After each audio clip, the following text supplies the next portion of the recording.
আমার বাগানে আমি জানতাম না আমার এটার কালারটা কি হবে।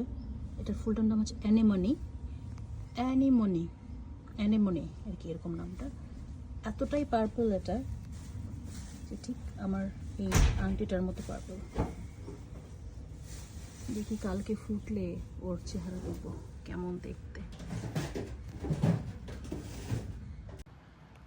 এই ফুলটা ফুলদানিতে রাখার একটা নিয়ম আছে, মানে বেশি দিন রাখতে হলে। এই যে পাতাটা দেখা যাচ্ছে, এই পাতাটা থেকে এই ফুলটা একদম মানে ফাইনালি ব্লুম হওয়ার আগ পর্যন্ত এই এই এই ডাটাটা বাড়তে থাকবে। তো এখন এটা পারফেক্ট টাইম ফুলদানিতে রাখার। তাহলে এটা অনেক দিন থাকবে, 1-2 সপ্তাহ এরকম সময় ফুলদানিতে রাখা যাবে জল দিয়ে। আর এই স্টেমটা যদি বড় লম্বা হয়ে যায়, তার মানে বোঝা যাবে যে এই ফুল আর বেশি দিন থাকবে না। মানে ও ফুটে গেলেই তো ফুটে যাওয়ার পর কিছুদিন পরে শেষ আর কি। মজা না ব্যাপারটা?